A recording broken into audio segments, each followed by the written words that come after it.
हरे कृष्णा, राधे राधे। सभी भक्तों को सादर प्रणाम। भक्तों, वैशाख मास महात्म्य के 13वें अध्याय की कथा सुनाने जा रही हूँ।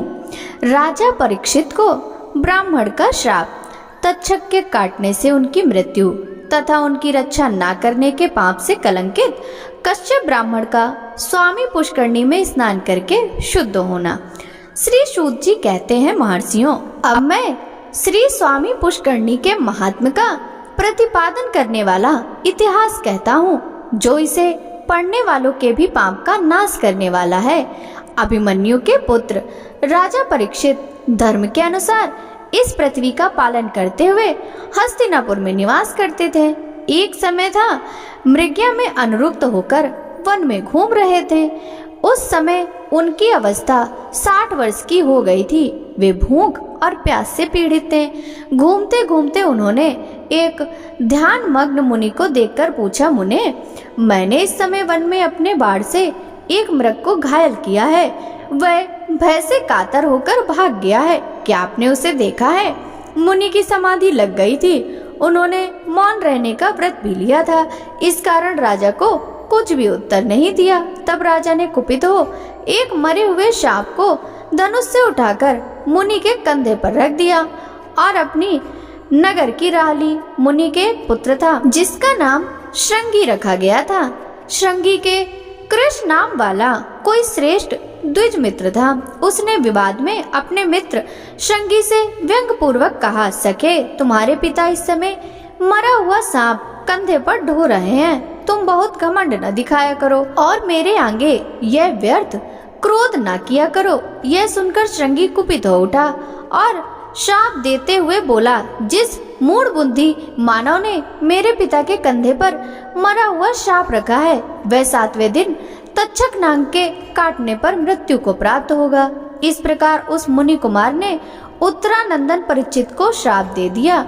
उसके पिता शमीक मुनि ने जब यह सुना कि मेरे पुत्र ने राजा को शाप दिया है, तब वे उससे बोले, अरे, समस्त लोगों की रक्षा करने वाले राजा को तूने क्यों श्राप दिया? राजा के न रहने पर हम लोग संसार में सुख पूर्वक कैसे रह सकेंगे? क्रोध से पाप होता है और दया से सुख मिलता है। जो मनुष्य मन में आए हुए क्रोध को क्षमा से शांत कर देता है, वह इहलोक और परलोक में भी अतिशय सुख का भागी होता है। क्षमा युक्त मनुष्य ही उत्तम श्रेय प्राप्त करते हैं। बेटे को इस प्रकार समझाकर समीक ने दौमुश्व नाम वाले अपने शिष्य से कहा, वत्स दौमुश्व, तुम जाकर राजा परीक्षित से मेरे पुत्र के दिए हुए शाप का वृतांत, जिसने तक्षक नाग के डसने की बात कही, बता दो महामते। फिर शीघ्र मेरे पास लौट आना। समीक के ऐसा कहने पर दौमुश्व ने उत्तरा कुमार राजा परीक्षित के पास जाकर कहा, राजन, आपके द्वारा पिता के कंधे पर रखे हुए मृतक सर्प को देखकर समीप के पुत्र श्रृंगी ऋषि ने रोष में आकर आपको यो श्राप दिया है। आज से 7वें दिन अभिमन्यु पुत्र परीक्षित महानाग तक्षक के काटने पर उसकी विषाग्नि से जलकर भस्म हो जाए। राजा से ऐसा कहकर दौमुश्व शीघ्र लौट आया। उसके जाने पर राजा ने गंगा जी की बीच धारा में एक ही खंबे का एक बहुत ऊंचा और विस्तृत मंडप बनवाया और भगवान विष्णु के प्रति भक्ति भाव बढ़ाते हुए अनेक देवर्षि, ब्रह्मर्षि और राजर्षियों के साथ वे उस ऊंचे मंडप में रहने लगे। उसी अवसर पर मंत्र जानने वालों में श्रेष्ठ कश्यप नाम वाला ब्राह्मण तक्षक के महान विषय राजा की प्राण रक्षा करने के लिए 7वें दिन वहां आ रहा था। दरिद्र होने के कारण वह राजा से धन पाने की इच्छा रखता था। इसी बीच में तक्षक नाग भी ब्राह्मण का रूप धारण करके आ गया। मार्ग में कश्यप को देखकर उसने पूछा, ब्राह्मण महामुने, तुम कहाँ जाते हो? मुझे बताओ। कश्यप ने उत्तर दिया, आज महाराज परीक्षित को तक्षक नाग अपनी विषाग्नि से जलाएगा। उसकी विषाग्नि को शांत करने के लिए मैं महाराज के समीप जाता हूँ। तक्षक बोला, विप्रवर, मैं ही तक्षक हूँ। मैं जिसे काट लूं उसकी चिकित्सा 100 वर्षों भी 10,000 महामंत्रों से भी नहीं हो सकती। यदि तुम में मेरे काटे हुए को भी अपनी चिकित्सा द्वारा जिला देने की शक्ति है, तो बहुत ऊंचे इस वृक्ष को मैं डसता हूँ। तुम जला दो। यूं कहकर तक्षक ने उस वृक्ष को काट लिया। उसके डसते ही वह अत्यंत ऊंचा वृक्ष जलकर भस्म हो गया। उस वृक्ष पर पहले से ही कोई मनुष्य चढ़ा हुआ था, वह भी तक्षक के विष की ज्वाला से दग्ध हो गया। तब मंत्रज्ञों में श्रेष्ठ कश्यप ने अपनी मंत्र शक्ति से उस जले हुए वृक्ष को भी जला दिया। उसके साथ ही वह मनुष्य भी जी उठा। यह देखकर तक्षक ने मंत्र कुशल कश्यप से कहा, ब्राह्मण, राजा तुम्हें जितना धन दे सकते हैं उससे दूना मैं देता हूँ, इसे लेकर शीघ्र लौट जाओ। यो कहकर तक्षक ने उसे बहुमूल्य रत्न देकर लौटा दिया। तत्पश्चात तक्षक ने सब सांपों को बुलाकर कहा, तुम सब लोग मुनियों का वेश धारण करके राजा के पास चले जाओ और उन्हें भेंट में फल समर्पित करो। बहुत अच्छा कहकर सभी राजा को फल देने लगे। उस समय तक्षक भी किसी बेर के फल में कृमि का रूप धारण करके राजा को डसने के लिए गया। ब्राह्मण रूपी सर्पों के दिए हुए सभी फल राजा परीक्षित ने बूढ़े मंत्रियों को देखकर कौतूहलवश एक मोटे फल को हाथ में लिया। इसी समय सूर्य भी अस्ताचल पर पहुंच गए। उस फल में सब लोगों ने तथा राजा ने भी एक लाल रंग का कीट देखा। वही तक्षक था। उसने शीघ्र ही फल से निकालकर राजा के शरीर को लपेट लिया। यह देखकर आसपास बैठे हुए सब लोग भय से भाग गए। ब्राह्मणों, तक्षक की अत्यंत प्रबल विषाग्नि से राजा परीक्षित मंडप सहित तत्काल जलकर भस्म हो गए। पुरोहितों और मंत्रियों ने उनका अर्धदैविक संस्कार करके प्रजा की रक्षा के लिए उनके पुत्र को जन्मेजय को राजा के पद पर अभिषिक्त कर दिया।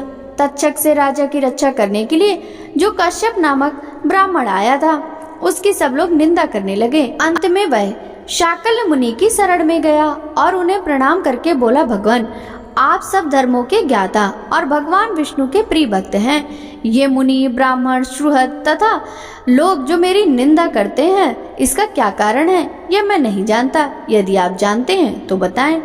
तब महामुनि शाकल्य ने क्षण भर में ध्यान करके कश्यप से कहा, तुम तक्षक से महाराज परीक्षित को बचाने के लिए जा रहे थे, किंतु आधे मार्ग में तक्षक ने तुम्हें मना कर दिया। जो मनुष्य विष, रोग आदि की चिकित्सा करने में समर्थ होकर भी काम, क्रोध, भय, लोभ, मात्सर अथवा मोह से विषम रोग से पीड़ित मनुष्य की रक्षा नहीं करता, वह ब्रह्म हत्यारा, शराबी, चोर, गुरु पत्नीगामी तथा इन सब के संसर्ग दोष से दूषित, उसके उद्धार का कोई उपाय नहीं है। महाराज परीक्षित पवित्र वश वाले धर्मात्मा, विष्णु भक्त, महायोगी तथा चारों वर्णों की रक्षा करने वाले थे। उन्होंने व्यास पुत्र सुखदेव जी से भक्ति पूर्वक श्रीमद् भागवत की कथा सुनी थी। ऐसे पुण्यात्मा राजा की रक्षा ना करके तुम तक्षक के कहने से धन लेकर लौट आए। उसी कारण से श्रेष्ठ ब्राह्मण और बंधु बांधव द्वारा तुम्हारी निंदा करते हैं। मरने वाले मनुष्य के प्राण जब तक कंठ में रहते हैं तब तक उसकी चिकित्सा करनी चाहिए। तुम चिकित्सा करने में समर्थ होकर भी उनकी दवा किए बिना ही आधे मार्ग से लौट आए, इसीलिए तुम वास्तव में निंदा के पात्र हो। कश्यप बोले, उत्तम व्रत का पालन करने वाले शाकल्य जी, मेरी दोस्त की शांति के लिए कोई उपाय बतलाइए, जिससे मेरे बंधु बांधव और सुहृद मुझे ग्रहण करें। आप भगवान के प्रिय भक्त हैं, मुझ पर अवश्य कृपा करें। तब मुनिवर शाकल्य ने क्षण भर ध्यान करके कृपा पूर्वक कश्यप से कहा, ब्राह्मण, इस पाप की शांति के लिए मैं तुम्हें एक उपाय बताता हूँ। स्वर्णमुखी नदी के तट पर भगवान लक्ष्मीपति की निवास भूमि है। उसका नाम वेंकटाचल है, जो सब लोगों में पूजित है। उसका दूसरा नाम शेषाचल भी है। वह परम पवित्र और देवता और दानवों से भी वंदित है। ब्रह्म हत्या, सुरापान तथा स्वर्ण की चोरी आदि बड़े बड़े पापों का वह नाश करने वाला है। उसी पर्वत पर स्वामी पुष्करणी है, जो सब पापों का निवारण करने वाली है। वह मंगलदायिनी पुष्करणी भगवान श्रीनिवास के स्थान से उत्तर दिशा में है। तुम वेंकटाचल पर जाकर कल्याणमयी स्वामी पुष्करणी में संकल्प पूर्वक स्नान करो। फिर पश्चिम तट पर बसे हुए वराह स्वामी की सेवा करके भगवान के मुख्य मंदिर में जाओ। यहाँ भक्तों को अभय प्रदान करने वाले शंख चक्रधारी, वनमाला विभूषित स्वर्णाचल निवासी भगवान श्रीनिवास का विधि पूर्वक दर्शन करके तुम सब पापों से मुक्त हो जाओगे। यह सुनकर मुनिवर कश्यप ने देव दानव वंदित स्वामी पुष्करणी में नियम पूर्वक स्नान किया। इससे वे शुद्ध और स्वस्थ हो गए। फिर सब बंधु बांधवों ने उनका विधि पूर्वक पूजन करके कहा, आप निसंदेह हमारे पूज्य हैं ब्राह्मणों। इस प्रकार मैंने आप लोगों से वेंकटाचल की महिमा का वर्णन किया। जो मनुष्य भक्ति पूर्वक इसे सुनता है वह विष्णु लोक में प्रतिष्ठित होता है। भक्तों, वैशाख मास महात्म्य की यह कथा यदि आपको पसंद आई हो तो वीडियो को लाइक करके ज्यादा से ज्यादा भक्तों के साथ शेयर कीजिएगा। साथ ही वीडियो के कमेंट बॉक्स में जय जय श्री हरि विष्णु जरूर लिखिएगा। आपसे मिलते हैं अगले अध्याय की कथा के साथ। तब तक सभी भक्तों को राधे राधे।